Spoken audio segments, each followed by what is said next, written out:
Mais aujourd'hui, il faut le reconnaître quand même, il y a une nette amélioration. Une nette amélioration. Tu as aussi violence, bobu nonou, pour malade di wax. Moi, gis nga violence dans un état de droit. Seul l'État a le monopole de la violence.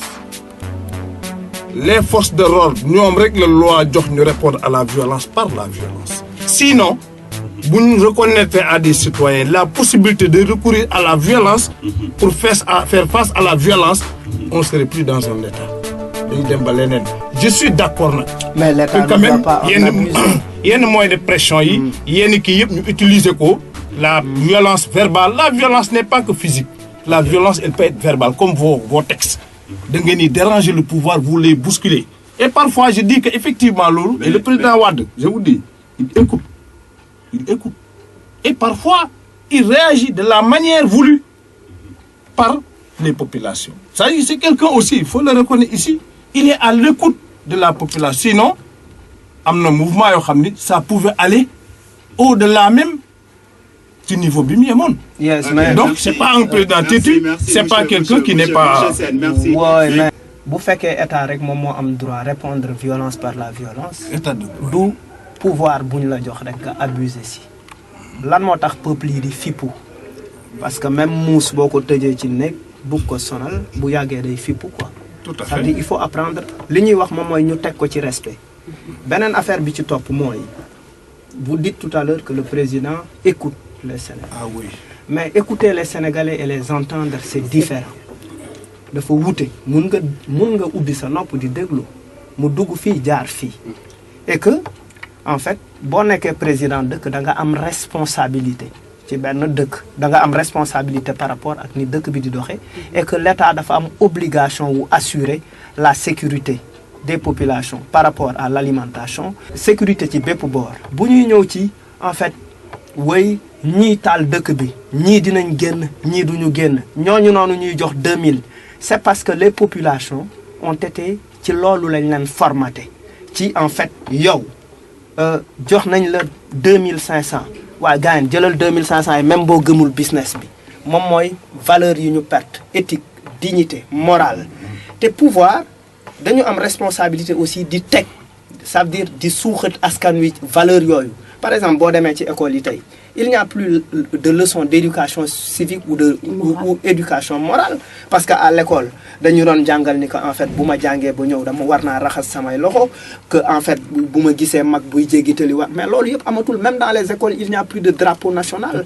alors que yoyu nonu yépp dafa fekk dafa yak réew dañu wara indi wat affaire yoyu non et que peuple bi aussi ñun notre travail de leader muy mom di néew bi di man suñu liggéey mom moy un travail de conscientisation sur les populations. Surtout. Aller aider les populations à prendre conscience. Aujourd'hui, dans le cadre de notre mouvement, on est en train de faire un travail. Ça vise les femmes pour voir les boulen jaay, c'est une carte électeur contre un tissu. Boulen jaay, c'est une carte électeur contre un sac de riz. Par exemple, je peux te donner beaucoup d'exemples. Parmi nous, il y a des mouvements qui ont été créés pour clater mouvement Y'en a marre parce que les gens se disent pourquoi Malal moo koy jiite pourquoi Thiat moo koy jiite wala pourquoi Kilifeu moo koy jiite alors que les gens doivent être au-delà de ça. L'engagement politique de Thiat n'est pas le mien.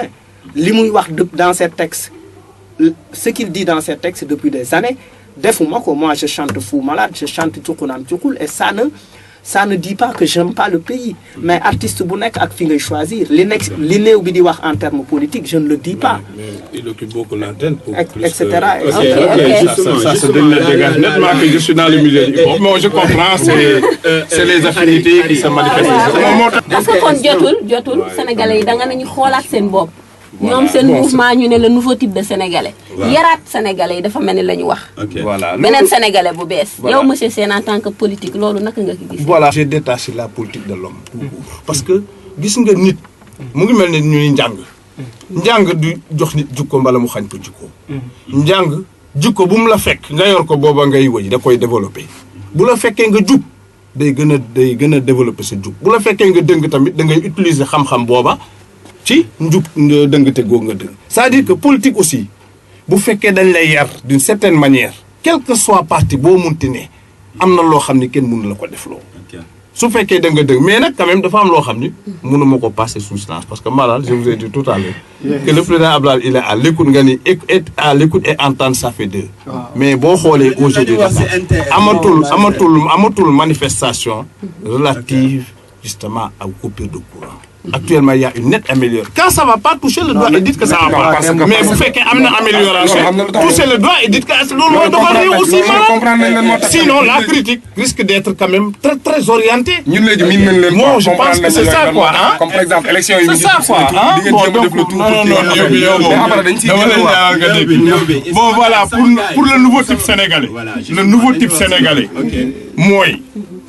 Comme mon Malal ni mu ko waxee gis nga actuellement gis nga même les hommes politiques ku ci adapté wut ci modernité bi ak émergence quand même conscience citoyenne bi ñu constaté léegi danañ la fa xas ça c'est clair ça c'est clair beaucoup nekkul nga nekk PDS mbala AFP mbala il faut que dans tous les appareils politiques ñu jël en compte cet aspect Sénégal léegi dafa changé nit ñi léegi dañu yeewu dañu xam luñ dafa am lu ñuy xaar ci leader dafa am lu ñuy bëgg donc ñun à notre niveau nous sommes en train vraiment de tout faire pour que quand même ñu adapter suñu leadership à cette demande là voilà le travail du yomb nag parce que day am résistance nit lu mu miin ba làggi ci pour nga jëlee ko ci dafay jafe 2000 yi ngay wax yëpp mooy ñu teetu ñooñu nga xam ni ba léegi jëlaguñ conscience boobu alors donc ñun ñëpp non yéen mouvement Y en a marre les mouvements c'est des partenaires.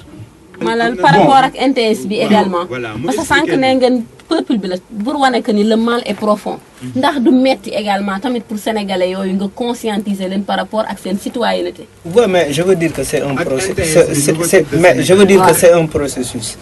xam nga li Y en a marre di def du lu bees. ñun dañ ci fekk peut-être. À l'époque de Senghor, il n'y avait pas le multipartisme. Après, il y a eu cette liberté d'expression. Il y a eu les Mamadou Dia, il y a eu les PIT, Majmoud Diop, etc. Aujourd'hui, nous avons une vision, tout de quoi il y en a marre. NDS, c'est côté proposition. Nous créer un mouvement. On va s'intéresser à la politique. Mais pas de manière partisane à la solde d'un homme. Ça veut dire, nous faruñu ak kenn.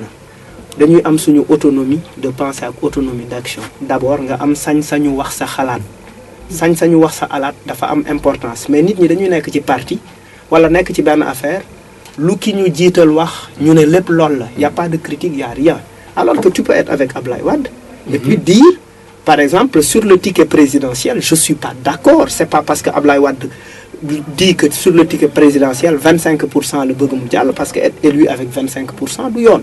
Xam nga ñu jóge fa ñu ne dafa am lu ñu war a changer ci ñun ci suñu bopp parce que taxaw dugg ci car rapide policier bi arrêté ko laaj car rapide bi taw nga taxaw bokk Sénégalais nekk Sénégalais di ko seetaan tu fais partie de ce système waroo ko nangu.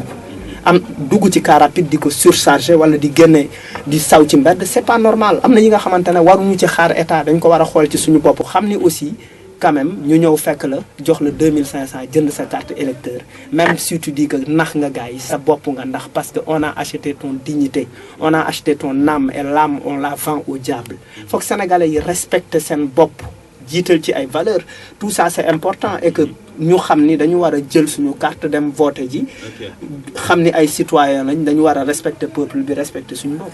léegi rek bëggoon ko si yokkee parce que ñi nga xamante ne ñoom ñooy taxaw di expliquer gars yi que ni nouveau type de Sénégal nii la war a comporter warul taxaw ci mbedd mi di tuur ndox warul def lii ba pare en même temps même micro bi mu téye ko di saaga tamit day demee leneen gars yi nouveau type de Sénégal yi war nañ ci ancrer loolu parce que day am na ñoo xamante ni par exemple dañuy ne ay membres yi Y en a marre lañ di représenter affaire bi en même temps di kii loolu te loolu tamit lu ñuy ñaawlu la parce que ñun dañuy war a jox respect parce que gars yi xam na lu ñuy dox si dëkk bi quoi xam nga ay jullit lañ ay doomu c'est-à-dire nouveau type de Sénégal am na ko wax fii ni loolu amul nekkul loo xam dañ koy fabriquer lu fi nekkoon la xam nga nit bu réagir aussi da ngeen di jël en compte li mu réagir une émission c'est pas comme ça parce que wax na ko Sénégal démb la Sénégal datawul di 2000 Sénégal yàgg na il y a eu des valeurs ay nit ñu ko porté woon ñu ngi fii seen i doom seen i sët ñu ngi fii loolu la bëgg a wax ni il suffit que ñu décala leen d'ailleurs souvent est-ce que sax lii nouveau type de ça est-ce que sax mënuñ ko réformer retour aux valeurs anciennes quand même est-ce que aussi loolu parce que bu ñu nee nouveau type de Sénégal day mel ni li ñu bëgg musu fee am. or musu fi am donc c'est-à-dire loolu. c'est-à-dire réaction yi il faut ñu koy jël en compte il faut ñu koy jël en charge. c'est des trucs qui passent au débat et puis di éclairer. ça nous éclaire ça. alors donc bon élection présidentielle 2020 leen laa ci xaar. bon am naa sama candidat. je travaille pour sa réélection et au premier tour c'est tout j'y travaille. Malal Talla aw ma ci beneen xalaat. bon Malal Talla moi moom mooy xam nga. non mais yow xam nga ni. écoute loolu tu dois porter la critique à l'endroit de Malal. Malal le temps qu'il occupe le micro personne ne l'occupe ici. donc c'est pas à moi que tu adresses cette truc-là mais à Malal. ou bien yow Malal yow waaj xanaa da nga ko nag. xanaa day bañ nga rot ko ci affaire yi. ah ouais alors. moi ci tënk. waaw ci tënk. je trouve même que c'est un faux débat de parler de la candidature de Wade. Wade dafa bugg a wax 2012 day koy ça veut dire day dem premier tour alors que candidature am dafa invalide parce que màgget na déjà màgget doo ko dénk sax kër. boo koy dénk réew. en plus saaga bu mag bi ñu gën a def moom mooy bi ñu fayee ay 5 millions xaw ma 3 millions ay français ak ay américains ñu ñëw fi ñu fay leen ci contribuable sénégalais yi pour ñu valider candidature. alors que ñooñu ils doivent aller gérer leur pays bàyyi di ingérer wu ci suñuy affaire réew problème mu Sénégal waa Sénégal a koy régler sa candidature ñun dinañ ci taxaw du ñu nangu en tant que sénégalais saaga lay doon si ñun duñ ko valider. néew bi yow loolu la ko gisee. léegi waaw bàyyil néew bi après ci. waaw man lu ma ko gisee daal mooy man dama retourné waat ci population parce que man xam nga dama jege xeer yeeg yooyu quoi. ci baale bi laa dëkk ci géré bi laa dëkk ñun amuñu avion bu transporter kenn mu dem fenn bu moment bu benn affaire amee l'essentiel daal ñun bu ñu topp gars yi policiers yi nga xamante ni par exemple dañ bëgg jaxase suñu réew quoi gëmuñu dëkk bi ñoom que ce soit Jean ou Paul ñoom ñëpp a yem parce que Sénégal damay dellu si rek loo xam ne yàlla moo ko waxoon moo am Sénégal actuellement mënuñu am njiit bu baax njiit bu mel ni ñun rek nañu am parce que man parfois damay faral di wax gars yi ni leen Abdoulaye Wade c'est un vrai sénégalais mooy koo xam ne nañ ko tagg rek la bëgg turam la bëgg ñuy wax bëggul sa santam quoi moom moo fi nekk par exemple au lieu que mu def benn affaire pour askan bi jëriñoo si léegi day def benn affaire defal ko benn mbër wala benn kii pour gars yi ne diw def na lii ñu ne dafa baax quoi loolu du baax bi moom mooy muy def pour dëkk bi actuellement daal man je vote ko pour que Abdoulaye Wade moom na dem yoonam quoi moom mais après gars yi ku leen neex mën nañ ko fi teg tamit kuñ fi teg ñun après loolu combat boobu ñun ñoo koy continuer képp kuñ fi teg ñun dinañ ko topp débat bi loolu leerul sànq maa la dégg CBA dama fa duggoon parce que mooy loolu quoi kii xam na ma bu baax ñun xamante nañ suñu biir dama fa duggoon parce que dafa am leen loo xam ne danga ko bëggoon job pour dëkk bi maanaam dañ doon prôner pour la paix quoi ma dugg ci biir dem ba ci biir affaire bi soppeeku nekk ay kaay ma gis la fii dem na fii ma génnaat ba set wicc man Grand Médine laa dëkk yàgg naa fight pour banlieue bi te dinaa ci def ay jéego yu mag incha allah man dinaa sensibiliser nii ci sama côté secteur ñii itam ku nekk def ko secteur am pour que góor gi moom mooy loolu quoi mu doxam incha allah. yow Malal quitté nga le combat citoyen pour entrer dans le combat politique. parce que la question des candidatures. mais attends c'est une question constitutionnelle la constitution mooy constitution bi est-ce que vous charte ndeyu réew mi charte ndeyu réew mi ça interpelle tout le monde constitution assemblée la nekk oui mais yow aujourd'hui Malal vous quittez le combat citoyen pour entrer dans le la question des candidatures au niveau des partis c'est une question éminemment politique. non bu leen excluez pas le peuple. Bon, vous voulez exclure le peuple. Deuxième chose. Non, mooy que aujourd'hui mais Malal mais le fait que des étrangers viennent se prononcent ici sur des questions mais il y a des gens qui sont déplacés pour dem ay Europe et cetera. loolu c'est leur problème ils ne doivent pas le faire am na ay sénégalais yu am compétence yooyu nekk fii. am na ay sénégalais yu fi nekk am compétence yooyu. non Malal moo war a noppi. c'est Malal qui doit se taire. Malal moo war a noppi. Malal day politique ah yéen ma yéen a marre dans ce cas. bu ñu ko mais on fait de la politique. et dès l'instant que vous faites de la politique. di jox auditeur u Afia FM rendez-vous pour ñëwaat beneen émission gën a leeral li ñu fi merci beaucoup.